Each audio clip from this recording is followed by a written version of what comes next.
성경 말씀 보겠습니다. 출애굽기 40장 31절부터 38절.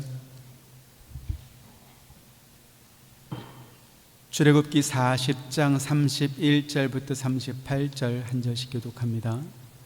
모세와 아론과 그 아들들이 거기서 수족을 씻되 그들이 회막에 들어갈 때와 제단에 가까이 갈 때에 씻었으니 여호와께서 모세에게 명령하신 대로 되리니라.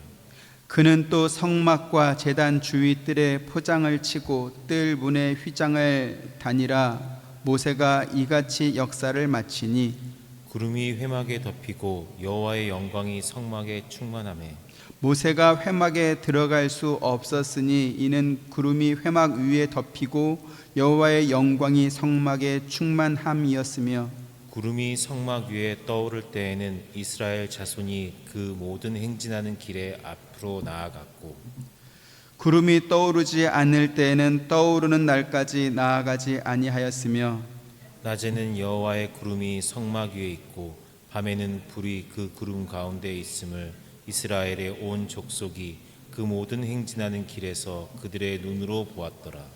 아멘.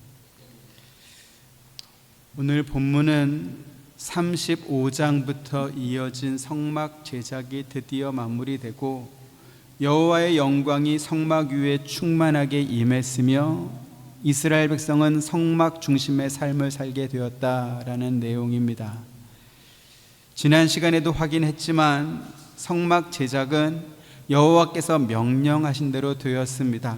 이것을 오늘 본문에도 또 똑같이 반복하고 강조하고 있습니다. 이것은 무엇을 의미하는가 하면 이 성막이 특별한 재능을 가진 사람들이 이스라엘 백성들이 바친 예물을 가지고 그들의 창의성과 또 어떤 그들이 고안해낸 방법으로 만든 것이 아니고 여호와 하나님께서 친히 만드셨다라는 것을 가르쳐 줍니다. 누가 성막을 만들었는가 하는 이 질문은 기독교 신앙의 시작과 마침을 이해하는 면에서 대단히 중요한 의미를 지닙니다. 왜냐하면 세상의 모든 종교는 신을 만들고 또 섬기고 싶어하는 인간의 종교심을 기반으로 시작되기 때문에 그렇습니다. 여호수아 24장 말씀 한번 보시죠. 2절 3절. 여호수아가 모든 백성에게 이르되 이스라엘의 하나님 여호와께서 이같이 말씀하시기를 옛적에 너희 조상들 곧 아브라함의 아버지 나홀의 아버지 데라가 강 저쪽에 거주하여 다른 신들을 섬겼으나 내가 너희의 조상 아브라함을 강 저쪽에서 이끌어내어 가나안 온 땅에 두루 행하게 하고 아브라함의 아버지 데라가 강 저쪽 곧 아브라함이 하나님의 명령과 인도를 따라서 가나안 땅에 오기 전에 갈대아 사람들이 섬기던 우상을 섬겼다라고 말씀하고 있습니다. 성경에는 아브라함의 아버지 데라가 우상을 만들어서 파는 직업을 가졌었다 이러한 내용은 없습니다. 하지만 성결대학교 신학대학원 교수인 정전진 교수는 유대인의 전승을 인용해서 아브라함이 자기 아버지가 팔던 우상을 때려 부쉈다라는 내용이 그 전승 가운데 있다 이렇게 밝히고 있습니다. 같은 맥락에서 다수의 성경 주석에도 데라가 우상을 만들어 파는 직업을 가졌다 또 이렇게 기록하고 있습니다. 메소포타미아의 수메르 남부 유적지에서 한 점토판이 발견이 됐는데 거기에는 우르크의 전설적인 영웅이자 초대 왕이었던 길가메시에 관한 내용이 기록되어 있습니다. 그리고 고대 근동 역사를 연구하는 학자들은 물론 이분들은 성경학자는 아닙니다. 그 길가메시가 노아의 아들 함의 손자였던 니므롯과 동일 인물인 것으로 그렇게 추정합니다. 창세기 10장 6절 또 9절 10절 봅니다. 함의 아들은 구스와 미스라임과 붓과 가나안이요 구스가 또 니므롯을 낳았으니 그는 세상의 첫 용사라. 같이 그가 여호와 앞에서 용감한 사냥꾼이 되었으므로 속담에 이르기를 아문은 여호와 앞에 니므롯같이 용감한 사냥꾼이로다 하더라. 아멘. 인류 최초의 왕이자 바벨론을 통치했던 영웅이었던 니므롯은 백성들로부터 마루둑 또는 무로닥이라는 이름으로 불렸고요, 태양신으로 숭배받기 시작했습니다. 그렇게 그 점토판에 기록되어 있는 것이죠. 그래서 유대의 역사학자 요세푸스는 그 발굴된 점토판의 서령 문자를 인용해서 메소포타미아에서 숭배받던 여러 신들 가운데 이 마루둑, 니므롯이죠, 함의 손자, 그는 주신이었던 바알이었다, 이렇게 밝히고 있습니다. 그런가 하면 유대인의 백과사전에 보면 니므롯의 아내인 세미라미스에 관한 그러한 기록도 있습니다. 니므롯이 죽은 후에 그 세미라미스는 자기 아들 담무스가 죽은 남편이 환생한 것이다, 이렇게 주장하면서 자기 아들과 결혼했다, 이렇게 알려져 있고요. 그래서 그 담무스를 태양신으로, 그리고 자기는 달의 여신으로 스스로 이렇게 주장하면서 그들을 신격화했다, 이렇게 유대인의 백과사전에는 또 기록되어 있습니다. 그래서 바벨론의 남신으로 불렸던 담무스 숭배는 아수르와 수리와 또 지중해 연안으로 확대되었고, 그리스에서는 아도니스라는 이름으로, 또 애굽에서는 오시리스라는 이름으로 이렇게 이름을 바꿔가면서 태양신으로 숭배받았습니다. 그런가 하면 바벨론의 여신 이 밀리타, 니무롯의 아내죠, 이 사람은 그리스에서는 아프로디테로, 또 로마에서는 비너스로 이렇게 불렸습니다. 이처럼 사람들이 함의 손자였던 니무롯과 또 담무스와 세미라미스를 이름을 바꿔가면서 신으로 숭배하면서 하나님을 배척하고 있을 때 셈의 족보에서 아브라함이 탄생하게 됩니다. 그리고 아브라함이 태어났던 갈대아 우르는 니므롯이 다스리던 바벨론 영토였습니다. 지금 말씀드리는 것은 사람들이 우상을 만들고 섬기는 그 역사가 발굴된 고대 문자로 추정할 수 있는 노아 홍수 시대 바로 직후였다, 거기까지 올라갈 만큼 굉장히 오래됐다라는 것을 우리가 확인할 수 있습니다. 이런 고대 문자들은 또 무엇을 알려주는가 하면, 만약에 노아 시대 이전 사람들이 기록한 것으로 추정되는 어떠한 문자가 발굴된다고 한다면 그때도 아마도 그들은 우상 숭배를 했을 것이다, 이렇게 추정할 수 있습니다. 왜 인간은 이렇게 우상을 만들고 그것을 섬겼을까요? 아담과 하와가 하나님처럼 되고 싶어가지고 선악과를 따먹고 죄를 범하자 하나님께서는 그들을 에덴 동산에서 쫓아내고 그리고 땅을 일구며 살도록 했습니다.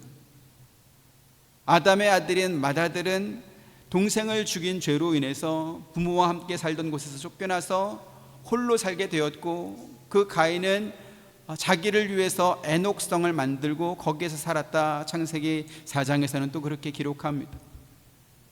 이처럼 하나님을 떠나서 살게 된 가인이지만, 그러나 피조물인 인간이 하나님의 도움 없이 혼자 사는 것은 불가능했습니다. 왜 그렇습니까?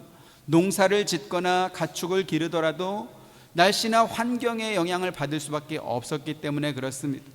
그래서 가인과 그 후손들은 자기들을 위해서 신을 만들어 섬겼으리라, 그렇게 추정되는 것입니다.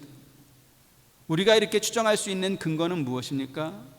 자연신앙의 기반을 둔 원시 종교들 대부분이 날씨에 기반을 둔 하늘이나 땅이나 물과 관련된 우상을 만들어서 섬겼기 때문에 그렇습니다.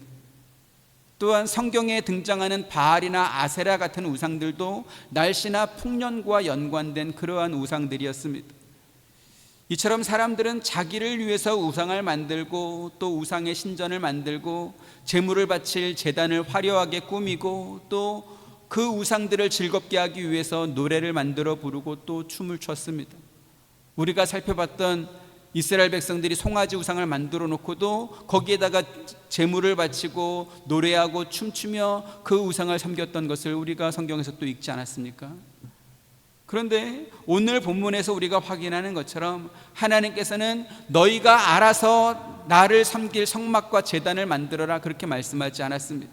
성막뿐만 아니라 그 안에서 사용하는 도구와 또 제사장이 입을 옷까지도, 심지어 그 모든 것들을 만들 재료까지도 하나님께서 직접 지정해 주시고 어떻게 만들어야 하는지 다 가르쳐 주셔서 그 말씀대로 만들게 하셨던 것입니다.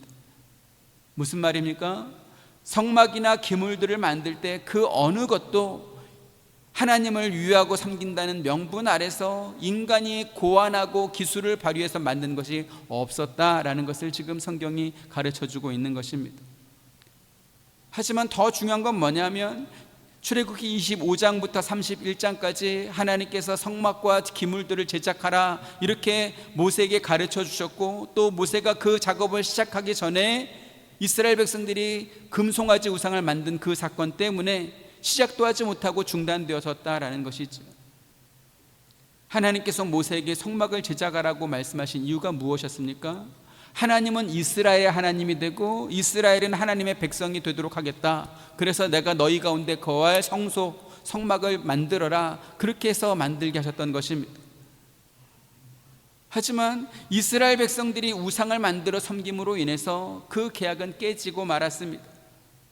이스라엘 백성들이 송아지 우상을 만든 다음에 이스라엘아, 이는 너희를 애굽 땅에서 인도해낸 너희의 신이로다 라고 하면서 그 앞에 제물을 바치고 제사를 드리며 기뻐했던 그러한 과거가 있기 때문에 그렇습니다. 이것은 단순히 그들이 약속을 지키지 못한 정도가 아니고 계약의 대상자를 부정해버린, 그들의 하나님이 되겠다라고 하신 그 하나님을 그들 스스로 인정하지 않은 그러한 중대한 죄를 범한 것이었습니다. 만약에 우리가 사는 세상에서 이러한 계약 파기가 이루어졌다고 한다면 그러면 그런 사람과는 다시는 상종하지 않을 것입니다. 하지만 하나님께서는 마음을 돌이켜서 다시 그들의 하나님이 되어주겠다라고 말씀하시고 십계명도 새로 만들어주시고 성막 제작도 다시 허락해 주셨습니다. 출애굽기 34장 5절부터 7절 보시죠. 여호와께서 구름 가운데 강림하사 그와 함께 거기 서서 여호와의 이름을 선포하실세, 여호와께서 그의 앞으로 지나시며 선포하되 여호와라 여호와라, 자비롭고 은혜롭고 노하기를 더디하고 인자와 진실이 많은 하나님이라. 같이 인자를 천대까지 베풀며 악과 과실과 죄를 용서하시리라. 그러나 벌을 면제하지는 아니하고 아버지의 악행을 자손 3, 4대까지 보응하리라. 네. 하나님께서 이 말씀을 주시기 전에 모세가 죄범한 이스라엘 백성 일부를 칼로 처벌하기도 했고, 또 하나님의 용서를 구하는 간절한 중보의 기도를 하나님께 드리기도 했습니다. 하지만 성경은 하나님께서 이스라엘 백성들을 용서하겠다고 하신 그 이유가 하나님의 자비하심과 은혜로움 때문이었다, 이렇게 또 말씀하고 있습니다. 그리고 성경은 하나님의 자비로움과 은혜로움이 시작되는 그 근원이 어디 있는가? 바로 이스라엘 백성들이 안식일을 지키는 것에부터 시작되었다, 이렇게 출애굽기서는 가르쳐주고 있습니다. 출애굽기 32장에 보면 이스라엘 백성들의 우상 숭배 사건이 벌어지기 전에 하나님께서 모세에게 주셨던 말씀이 바로 안식일을 지키라는 명령이었습니다. 출애굽기 31장 12, 13절, 16, 17절 봅니다. 여호와께서 모세에게 말씀하여 이르시되 너는 이스라엘 자손에게 말하여 이르기를 너희는 나의 안식일을 지키라. 이는 나와 너희 사이에 너희의 대대의 표징이니 나는 너희를 거룩하게 하는 여호와인 줄을 너희가 알게 함이라. 이같이 이스라엘 자손이 안식일을 지켜서 그것으로 대대로 영원한 언약을 삼을 것이니 이는 나와 이스라엘 자손 사이에 영원한 표징이며 나 여호와가 엿새 동안에 천지를 창조하고 일곱째 날에 일을 마치고 쉬었음이니라 하라. 네. 하나님께서 이스라엘 백성들에게 안식일을 지키라 라고 말씀하시면서 그것을 나와 너희 사이에 너희 대대의 표징으로 삼겠다, 이렇게 말씀했습니다. 어떤 표징입니까? 나는 너희를 거룩하게 하는 여호와인 줄 너희가 알게 하는 그러한 표징으로 안식일을 주셨다라는 것이지요. 이스라엘 백성이 원래 거룩한 사람들이어서 그들이 하나님의 백성이 된 것이 아니라는 것입니다. 하나님께서 그들을 거룩하게 만들어 주실 것이고 그들은 그 사실을 알게 될 것이라고 했습니다. 어떻게 그들이 거룩해집니까? 하나님께서 그들에게 지키라고 말씀하신 안식일을 그들이 지킬 때 하나님께서 그들을 거룩하게 만들어 주겠다라고 말씀한 것입니다. 그래서 안식일은 하나님과 이스라엘 백성들을 하나로 맺어주는 영원한 표징이 되는 것입니다. 송아지 우상 사건으로 인해서 단절되었던 하나님과 이스라엘 백성의 관계가 다시 회복될 수 있었던 것도 바로 안식일에 관한 명령을 주시면서 시작됩니다. 출애굽기 35장 1절 3절 또 봅니다. 모세가 이스라엘 자손의 온 회중을 모으고 그들에게 이르되 여호와께서 너희에게 명령하사 행하게 하신 말씀이 이러하니라. 엿새 동안은 일하고 일곱째 날은 너희를 위한 거룩한 날이니 여호와께 엄숙한 안식일이라. 누구든지 이 날에 일하는 자는 죽을지니. 같이 안식일에는 너희의 모든 처소에서 불도 피우지 말지니라. 앞서 출애굽 31장에서 말씀하신 것처럼 안식일은 하나님께서 엿새 동안 세상을 창조하시고 일곱째 날에 쉬신 것을 기념하는 날입니다. 안식일을 지정하고 기념하게 하신 하나님의 명령은 저주받고 멸망받아 마땅한 이스라엘 백성들을 용서하시고 그들을 자기 백성으로 받아주시는 것으로 이어지고 있습니다. 그리고 그 하나님의 은혜로운 결정은 오늘날 우리가 기독교 신앙을 고백하고 믿게 되는 이 기독교 신앙의 가장 기초가 되는 복음이기도 합니다. 하지만 기독교 신앙을 가르치는 사람 가운데도 안식일을 기억하여 거룩하게 지키라 라고 말씀하신 이 계명을 낡은 율법으로 치부하는 사람들이 상당히 많습니다. 그들은 말합니다. 주일은 예수 그리스도의 부활을 기념하는 날이지 십계명에 기록된 안식일을 준수하는 것이 아니다 라고 하면서 교회에 가지 않고 개인적인 묵상을 하거나 개인적으로 예배드려도 괜찮다 그렇게 가르치고 있습니다. 그들은 또 말합니다. 주일날 하루만 교회 와서 예배드리는 것보다는 한 주간의 삶 전체를 하나님께 드리는 것이 진정한 예배다라고 말을 하면서 평소에 하나님과 동행하라 이렇게 또 가르칩니다. 현실적인 이유로는 지금은 은혜의 시대이고 또 다양한 직업이 존재하는 시대이기 때문에 과거의 안식일과 똑같은 기준을 대서 지금도 지키라고 말할 수 없다 이렇게 또 말하기도 합니다. 그래서 현실적으로 주일을 지킬 수 없는 사람들을 위해서 토요일이나 월요일 날을 활용해 가지고 그래서 예배할 날을 만들고 그래서 주일날 예배 교회에 오지 못하는 사람들은 토요일 예배나 혹은 월요일 날 교회 와서 예배 드릴 수 있도록 그렇게 한 것이 우리에게 주신 복음에 더 부합한다 이렇게 말합니다. 그래서 실제로 한국의 대형 교회들 보면 월요 예배나 혹은 토요 예배를 만들어 가지고 대체해서 주일 예배를 대체해서 그렇게 예배를 드리는 교회도 상당히 많습니다. 저는 그렇게 토요일 예배나 월요일 예배를 만든 교회를 비판하고 싶은 마음이 전혀 없습니다. 판단할 의도도 없습니다. 하지만 하나님께서 이스라엘 백성들에게 지키라고 말씀하신 그 안식일이 단지 함께 모여서 하나님께 예배하라는 그러한 이유만으로 주어진 것은 아니다라는 것은 우리가 분명히 알아야 될 것입니다. 실제로 하나님께서 주신 안식일 규례에 보면 너희 모든 백성이 다 모여서 함께 예배해라 이러한 말씀은 없습니다. 십계명에도 안식일에는 너나 내 가족뿐만 아니라 내 종들과 가축과 내 집을 찾아온 손님들까지도 아무도 일하지 말라라는 그러한 말씀이 있습니다. 안식일에 일하지 말고 뭘 하라는 말일까요? 바로 하나님을 기억하라는 것입니다. 어떤 하나님입니까? 죄에 범하여 저주받고 멸망받아 마땅한 그 이스라엘 백성들을 용서하시고 그들을 자기 백성으로 다시 받아주신 그 하나님을 기억하라라는 것입니다. 그래서 안식일은 예배하는 날이기 전에 그날 자체가 언약의 표징이 되는 것입니다. 오늘 성경에도 확인한 것처럼 그날 자체가 언약의 표징입니다. 만약에 안식일을 예배하는 날 이렇게 규정하면 어느 날이든지 예배만 잘 드리면 될 것입니다. 하지만 하나님께서 그날을 나와 하나님과 이스라엘 자손 사이의 영원한 표징으로 삼으셨다고 한다면 그날은 예배만 드리면 되는 그러한 날이 아니라는 것이죠. 어떤 표징입니까? 하나님께서 죄인을 용서하시고 구원의 은혜를 주신 그 표징인 것입니다. 출애굽기 32장 9절 10절 봅니다. 여호와께서 또 모세에게 이르시되 내가 이 백성을 보니 목이 뻣뻣한 백성이로다. 그런즉 내가 하는 대로 두라. 내가 그들에게 진노하여 그들을 진멸하고 너를 큰 나라가 되게 하리라. 네, 이스라엘 백성은 하나님께서 진노하여 그들을 진멸하겠다라고 말씀하실 만큼 돌이킬 수 없는 큰 죄를 범한 자들이었습니다. 하지만 하나님께서 그들을 용서하시면서 안식일을 표징으로 주셨습니다. 그래서 안식일은 단지 예배하는 날이 아니고 그들에게 진노하여 그들을 진멸하겠다라고 말씀하셨던 그 하나님께서 당신의 진노를 접으시고 용서의 은혜를 베푸신 그 징표의 날로 주신 것이 바로 안식일인 것입니다. 그래서 안식일을 영원한 표징으로 삼아 죄인을 용서하신 그 하나님의 은혜는 죄인을 대신하여 죽으신 예수 그리스도로 인해서 실현된 은혜로 오늘 저와 여러분에게 똑같이 주어졌습니다. 그래서 우리가 예수 믿고 세례를 받을 때 고백하는 것이 있죠. 우리가 아직 죄인 되었을 때 그리스도께서 우리를 위해서 십자가에서 대신 죽으셨다라는 그 사실을 고백하는 것입니다.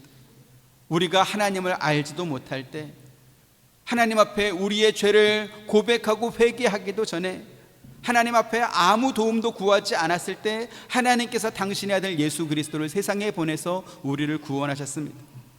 그래서 기독교 신앙의 출발은 언제나 은혜 받은 자의 감격과 감사가 선행되어야 하는 것입니다. 그리고 그 감격과 감사는 우리가 어떤 자격이나 조건도 갖추지 않은 상태에서 오히려 진노의 심판을 받아 마땅함에도 불구하고 하나님의 은혜가 우리에게 주어진 것에 대한 감사인 것입니다. 그리고 이와 같은 감사와 감격이 우리에게 있다면 지금은 은혜의 시대이기 때문에 구약의 성도들처럼 그렇게 안식일 지킬 필요가 없다, 그렇게 꼭 주일날만 와서 예배드릴 이유는 없다, 그렇게 말하지는 못할 것입니다. 왜요? 주일은 단지 예배만 드리면 끝나는 날이 아니고 하나님은 나의 하나님이 되고 나는 하나님의 백성과 자녀가 된 것을 확인하는 징표로 주신 날이기 때문에 그렇습니다. 민수기 15장 41절 같이 보시죠. 나는 여호와 너희의 하나님이라. 나는 너희의 하나님이 되려고 너희를 애굽 땅에서 인도해 내었느니라. 나는 여호와 너희의 하나님이니라. 네, 이 41절 한 절 안에 나는 너희의 하나님이라는 말을 3번이나 반복해서 강조하고 있습니다. 왜 그렇습니까? 그것이 바로 하나님께서 이스라엘 백성을 구원하신 이유이기 때문에 그렇습니다. 그러면 나는 너희의 하나님이라는 말은 무슨 뜻일까요? 신명기 14장 1절 2절 봅니다. 너희는 너희 하나님 여호와의 자녀이니 죽은 자를 위하여 자기 몸을 베지 말며 눈썹 사이에 이마 위에 털을 밀지 말라. 너는 내 하나님 여호와의 성민이라. 여호와께서 지상 만민 중에서 너를 택하여 자기의 기업의 백성으로 삼으셨느니라. 네, 1절 말씀처럼 우리는 우리 하나님 여호와의 자녀가 되었다라는 것입니다. 사도 요한은 하나님의 자녀가 된 우리가 받은 사랑의 그 감격을 이렇게 설명합니다. 요한일서 3장 1절 3절 보라, 아버지께서 어떠한 사랑을 우리에게 베푸사 하나님의 자녀라 일컬음을 받게 하셨는가. 우리가 그러하도다. 그러므로 세상이 우리를 알지 못함은 그를 알지 못함이라. 사랑하는 자들아, 우리가 지금은 하나님의 자녀라. 장래에 어떻게 될지는 아직 나타나지 아니하였으며 그가 나타나시면 우리가 그와 같을 줄 아는 것은 그의 참모습 그대로 볼 것이기 때문이니. 같이 주를 향하여 이 소망을 가진 자마다 그의 깨끗하심과 같이 자기를 깨끗하게 하느니라. 아멘. 사도 요한이 이 편지를 쓰던 당시에는 로마 정부와 또 유대교를 믿는 동족으로부터 예수 믿는 사람에 대한 핍박이 굉장히 극심하던 때였습니다. 초대교회 기록에 따르면 사도 요한은 로마 정권에 의해서 기름이 끓는 가마솥에 던져졌지만 기적적으로 살아난 이후에 반모섬에 유배된 것으로 그렇게 알려져 있습니다. 그리고 그렇게 유배된 반모섬에서 하나님의 계시를 받아서 쓴 것이 바로 요한계시록입니다. 사도 요한을 포함해서 예수님께서 친히 제자로 삼았던 사람들과 또 바울과 바나바와 같이 초대교회에서 복음 전도자와 사도로 세웠던 대부분 사람들이 박해받고 순교했습니다. 세상의 기준으로 보면 예수 믿고 구원받아서 하나님의 자녀가 되었다라고 하는 것이 무슨 의미가 있을까 싶은 그러한 결말입니다. 만약에 그분들이 예수를 믿지 않았다면, 그래서 하나님의 자녀라는 일컬음을 받지 않았더라면 그 사람들은 박해받을 이유도 없었고 죽게 될 일도 없었을 것입니다. 사실 말이 좋아서 순교이지 당시의 기준으로 본다면 가장 비참한 죽음을 당한 것입니다. 그런데 사도 요한은 그렇게 생각하지 않았습니다. 세상이 하나님의 자녀가 된 우리를 몰라보는 것, 하나님의 자녀가 된 그 복을 알지 못하는 것은 그들이 하나님을 모르기 때문이다, 이렇게 설명한 것입니다. 세상의 행복은 무엇입니까? 건강하게 살면서 장수하는 것입니다. 그래서 그러한 기준으로 본다면 하나님의 자녀가 된 사람들이 박해받고 순교한 것은 저주에 가깝습니다. 하지만 사람의 인생은 이 세상에서의 삶을 누리는 것으로 끝나지 않습니다. 이 세상 이후의 삶이 있다라는 것이죠. 고린도전서 15장 19절 20절 봅니다. 만일 그리스도 안에서 우리가 바라는 것이 다만 이 세상의 삶뿐이면 모든 사람 가운데 우리가 더욱 불쌍한 자이리라. 그러나 이제 그리스도께서 죽은 자 가운데서 다시 살아나사 잠자는 자들의 첫 열매가 되셨도다. 네, 같은 맥락에서 히브리서 기자는 죽음 이후에 심판이 있다, 이렇게 말합니다. 그 심판은 모든 사람이 자기 행위를 따라 받게 될 것이고, 하나님의 생명책에 이름이 기록되지 않은 사람들은 불못 영원한 지옥에 던져지게 될 것이다, 이렇게 또 말합니다. 요한계시록 20장 11절 15절. 또 내가 크고 흰 보좌와 그 위에 앉으신 이를 보니 땅과 하늘이 그 앞에서 피하여 간데 없더라. 또 내가 보니 죽은 자들이 큰 자나 작은 자나 그 보좌 앞에 서 있는데 책들이 펴 있고 또 다른 책이 펴졌으니 곧 생명책이라. 죽은 자들이 자기 행위를 따라 책들에 기록된 대로 심판을 받으니 바다가 그 가운데에서 죽은 자들을 내주고 또 사망과 음부도 그 가운데서 죽은 자들을 내주매 각 사람이 자기의 행위대로 심판을 받고 사망과 음부도 불못에 던져지니 이것은 둘째 사망 곧 불못이라. 같이 누구든지 생명책에 기록되지 못한 자는 불못에 던져지더라. 아멘. 앞서 바울이 말한 바와 같이 우리의 삶이 만약에 이 세상의 삶뿐이라면 우리가 하나님의 자녀가 되고 복음에 순종하며 산 것이 어리석고 불쌍한 그러한 인생이 되고 말 것입니다. 하지만 우리는 부활을 소망하고 더 좋은 영원한 삶을 소망하는 그러한 사람들입니다. 히브리서 기자는 우리에게 더 좋은 것, 곧 구원에 속한 것이 있다, 그렇게 말하고 있습니다. 그리고 하나님께서는 우리가 주를 위해서 한 모든 일들을 잊지 않는다, 이렇게 또 약속했습니다. 히브리서 6장 9절 10절. 사랑하는 자들아, 우리가 이같이 말하나 너희에게는 이보다 더 좋은 것, 곧 구원에 속한 것이 있음을 확신하노라. 하나님은 불의하지 아니하사 너희 행위와 그의 이름을 위하여 나타낸 사랑으로 이미 성도를 섬긴 것과 이제도 섬기고 있는 것을 잊어버리지 아니하시느니라. 아멘. 초대교회 사도들과 제자들과 성도들이 박해와 순교를 두려워하지 않았던 이유가 바로 이것입니다. 하나님께서는 우리가 세상에 살면서 어떻게 살았는지 그 모든 것을 잊지 않는다라고 말씀합니다. 사도 요한도 하나님의 말씀대로 말씀 때문에 박해받은 그 사람들은 하나님께서 그리스도의 제사장으로 삼아서 그리스도와 함께 왕으로서 영원토록 다스리게 할 것이다, 또 그렇게 가르쳐주고 있습니다. 요한계시록 4장 4절부터 6절. 또 내가 보좌들을 보니 거기에 앉은 자들이 있어 심판하는 권세를 받았더라.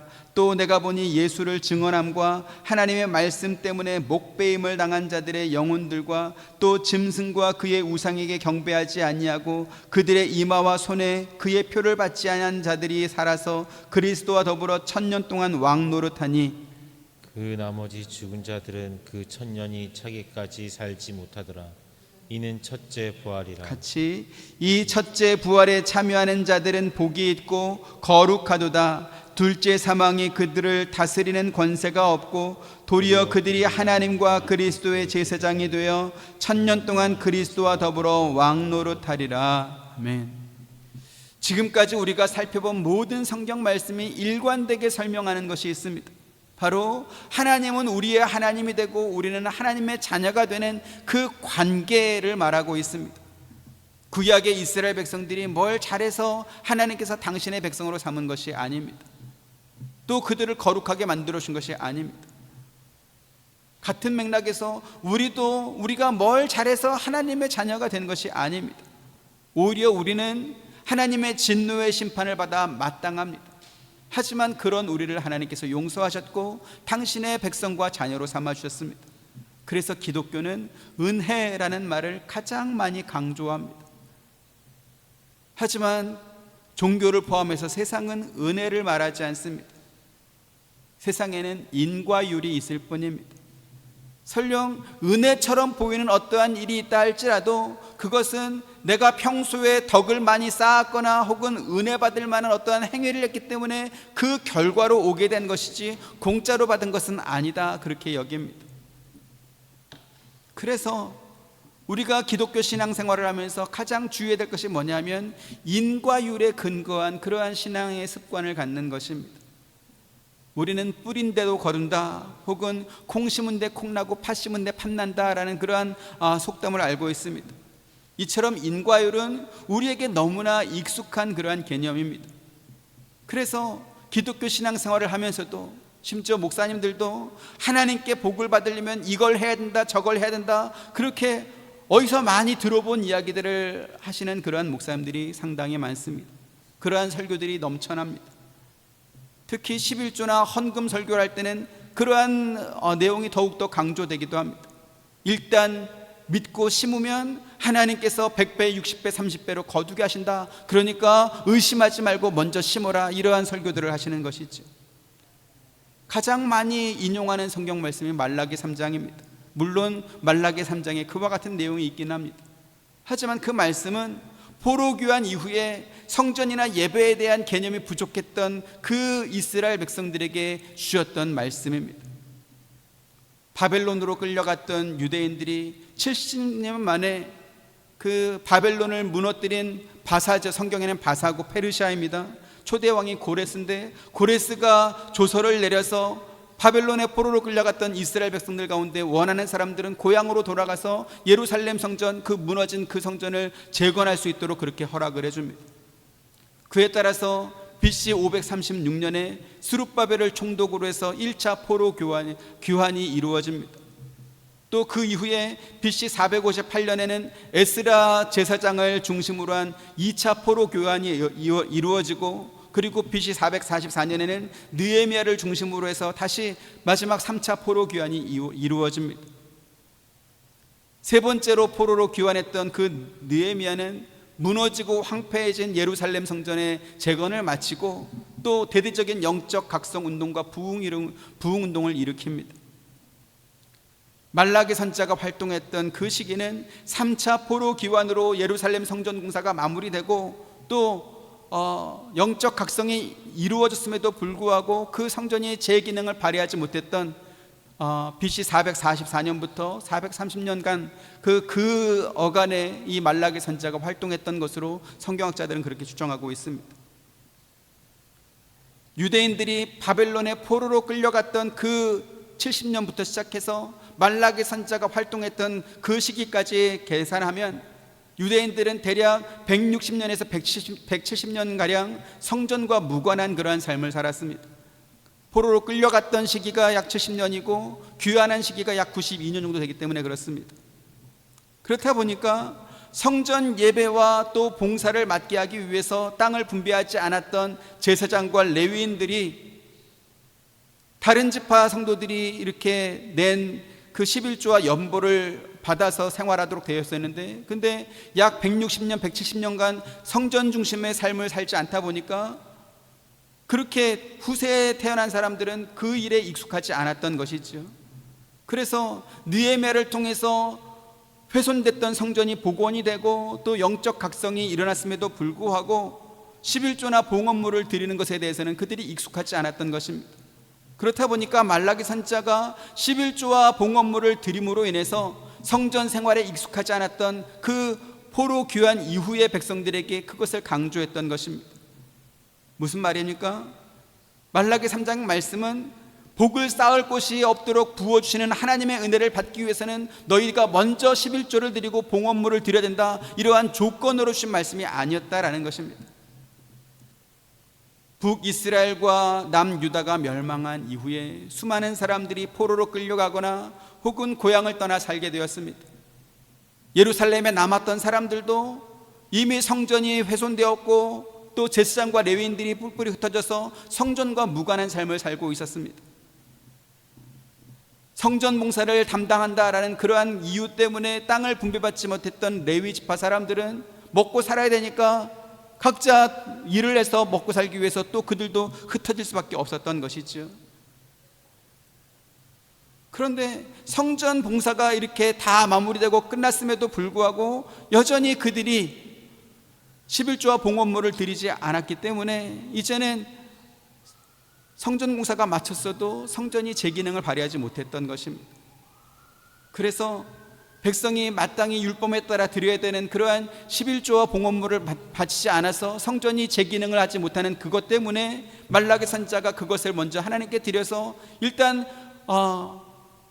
우리의 신앙을 먼저 회복하자라는 그러한 의미로 말라기 말씀을 주셨던 것입니다. 다시 말씀드리지만 말라기서의 말씀은 복을 받는 조건으로 우리에게 주신 말씀이 아니었습니다. 하나님은 우리가 조건을 충족해야 복을 주거나 조건을 충족해야 구원을 주시는 그러한 분이 아니기 때문에 그렇습니다. 우리가 성경에서 확인하는 바와 같이 아담의 후손으로 태어난 모든 사람들, 심지어 하나님께서 자기 백성으로 선택했던 그 이스라엘 백성마저도 하나님을 거역하고 죄를 범했습니다. 예수님의 제자들도 6월절 전날 예수님께서 대지상에 보낸 사람들에 의해서 붙잡힐 때 아무도 남지 않고 다 흩어져 도망갔습니다. 만약에 우리가 복을 받고 구원을 받게 되는 것이 어떤 조건을 충족해야 받을 수 있는 것이라고 한다면 그 조건을 만족시켜서 복을 받을 수 있는 사람, 구원받을 수 있는 사람은 아무도 없을 것입니다. 왜요? 기준이 하나님이기 때문에 그렇습니다. 출애굽기 36장 3절부터 7절 봅니다. 그들이 이스라엘 자손의 성소의 모든 것을 만들기 위하여 가져온 예물을 모세에게서 받으니라. 그러나 백성이 아침마다 자원하는 예물을 연하여 가져왔으므로 성소의 모든 일을 하는 지혜로운 자들이 각기 하는 일을 중지하고 와서 모세에게 말하여 이르되 백성이 너무 많이 가져오므로 여호와께서 명령하신 일에 쓰기에 남음이 있나이다. 모세가 명령을 내리매 그들이 진중에 공포하여 이르되 남녀를 막론하고 성소에 드릴 예물을 다시 만들지 말라 하매 백성이 가져오기를 그치니 같이 있는 재료가 모든 일을 하기에 넉넉하여 남음이 있었더라. 네, 이스라엘 백성들이 성막과 또 그 안에 사용될 기물들을 만들 그 재료들을 예물로 가지고 왔는데 그들이 가져왔던 재료가 넉넉하여서 남음이 있을 만큼 많이 가져왔다 이렇게 말씀하고 있습니다. 그들은 무슨 마음으로 그 많은 재료들을 예물로 바쳤을까요? 하나님께 복을 받고 싶어서 그렇게 바쳤을까요? 혹은 그들이 범한 죄를 용서받기 위해서 그래서 무슨 보상물이나 대속물로 가져왔을까요? 그렇지 않습니다. 하나님께서는 그들이 예물을 바치기도 전에 이미 그들을 용서하셨고 천대까지 은혜를 베풀겠다고 먼저 약속했기 때문에 그렇습니다. 그래서 그들이 바쳤던 그 예물은 복을 받거나 구원받는 조건으로 드린 것이 아니었습니다. 하나님께서 먼저 그들에게 베풀어 주신 그 은혜에 대한 감사가 넉넉히 드린 예물로 그렇게 표현됐던 것입니다. 오늘 우리가 읽은 본문 말씀은 성막이 완성된 이후에 그 위에 구름이 덮이고 여호와의 영광이 성막 위에 충만히 임하는 장면을 기록하고 있습니다. 그리고 이스라엘 백성들은 하나님의 영광을 상징하는 그 구름의 인도를 따라서 행진하거나 또 멈추었었고 낮과 밤에 임하시는 그 하나님의 임재를 그들의 눈으로 확인했다 이렇게 또 기록하고 있습니다. 우리가 지금까지 확인하고 있지만 이스라엘 백성들이 하나님께 구름 기둥과 불 기둥으로 우리를 인도하고 보호해 달라고 요청한 적이 없습니다. 전적인 하나님의 의지와 결정으로 하나님께서 그들과 함께 하셨던 것이고 광야 생활 40년 내내 그들의 눈으로 하나님의 임재를 확인할 수 있도록 하나님께서 친히 배려해 주신 것입니다. 성막과 함께 하신 하나님의 은혜는 오늘날 우리에게도 똑같이 적용되고 있습니다.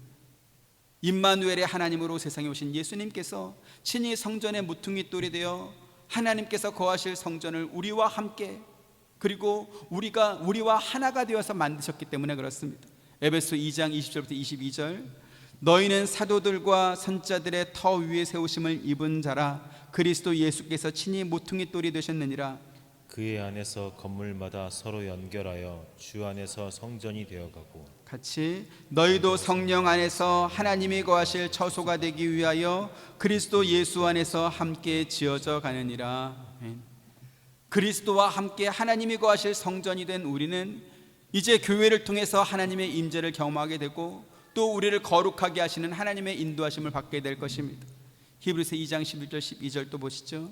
거룩하게 하시는 이와 거룩하게 함을 입은 자들이 다 한 근원에서 난지라. 그러므로 형제라 부르시기를 부끄러워하지 아니하시고 이르시되 내가 주의 이름을 내 형제들에게 선포하고 내가 주를 교회 중에서 찬송하리라 하셨으며. 아멘. 여기 지금 거룩하게 하시는 이는 예수 그리스도를 가리킵니다. 거룩하게 함을 입은 자들은 하나님의 자녀와 백성인 구원받은 성도들을 가리킵니다. 하나님의 아들인 그리스도와 그리스도로 인하여서 구원받은 성도들이 다 한 근원에서 났다 이렇게 말씀합니다. 그 한 근원은 무엇입니까?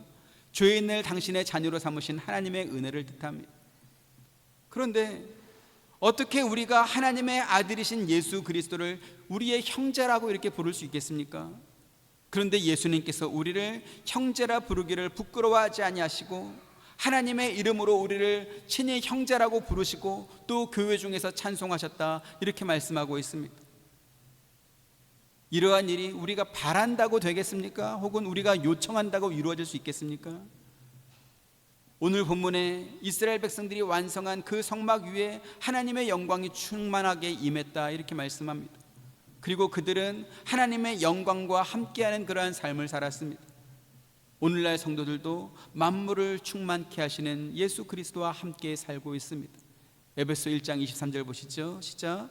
교회는 그의 몸이니 만물 안에서 만물을 충만하게 하시는 이의 충만함이니라. 아멘. 우리가 구약의 성도들보다 더 복되고 특별할 수 있는 이유가 있습니다. 그것은 그리스도께서 우리를 당신과 한 몸으로 묶으셨기 때문에 그렇습니다. 그래서 우리는 한 포도나무요 한 성전이 되었습니다. 바꿔 말하면 그리스도의 거룩함은 곧 우리의 거룩함이 되는 것이고 그리스도의 성공은 곧 우리의 성공이 되는 것입니다. 왜요? 한 몸이기 때문에 그렇습니다. 그래서 그것을 교리적인 용어로는 전가된 의이다 이렇게 말합니다. 저와 여러분이 그리스도와 한 몸이 되었고 한 교회가 되었다라는 사실을 기억하시길 바랍니다. 그래서 이제는 무엇을 하든지 그리스도를 생각하면서 해야 되는 것이죠. 오늘 말씀으로 출애굽기 강해가 끝납니다. 마지막 결론으로 이 말씀을 읽으면서 마치도록 하겠습니다. 베드로전서 4장 11절 같이 읽습니다. 시작. 만일 누가 말하려면 하나님의 말씀을 하는 것 같이 하고 누가 봉사하려면 하나님이 공급하시는 힘으로 하는 것 같이 하라. 이는 범사에 예수 그리스도로 말미암아 하나님의 영광을 받으시게 하려 함이니 그에게 영광과 권능이 세세에 무궁하도록 있느니라. 아멘. 이스라엘 백성은 성막 위에 임하시는 하나님의 임재를 눈으로 목격했다면 오늘 저와 여러분들은 그리스도와 한 몸이 되었고 그 한 몸이 된 그리스도로 인해서 그리스도의 거룩함이 곧 우리의 거룩함, 그리스도의 깨끗함이 곧 우리의 깨끗함, 바꿔 말하면 우리가 하는 모든 것도 또 그리스도가 하는 그 일이 되어야 된다 이렇게 말씀하고 있죠. 그래서 무엇을 하든지 하나님의 영광을 위하여 또 당신의 몸이신 교회를 위하여 우리가 힘써 신앙생활할 수 있기를 주님의 이름으로 축원드립니다. 은혜로우신 아버지 하나님 감사합니다. 하나님께서 지으라고 말씀하신 그 명령대로 이스라엘 백성들이 성막을 만들고 또 기물들을 만들었을 때 하나님의 영광이 그 위에 충만히 임했고 이스라엘 백성들은 그 하나님의 영광을 눈으로 목격했으며 그 하나님과 함께 그들이 동행한 것을 성경을 통하여서 우리에게 가르쳐 주시니 감사합니다. 오늘 우리는 우리를 당신의 몸과 하나로 만들어 주신 예수 그리스도로 말미암아 또 그와 함께 살 수 있도록 더 큰 은혜를 부어 주신 것을 또 성경을 통하여 우리에게 가르쳐 주시니 감사합니다. 이제 우리가 무엇을 하든지 말을 하든지 생각하든지 하나님의 공급하여 주시는 그 힘으로 또 그 은혜로 할 수 있도록 인도하여 주옵시고 주의 영광을 위하여 충성하는 복된 신앙생활 할 수 있는 우리가 되기 위해 인도하여 주옵소서. 예수님의 이름으로 기도드립니다. 아멘.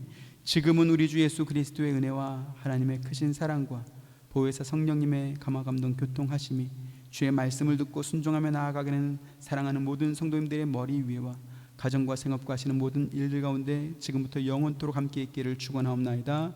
아멘.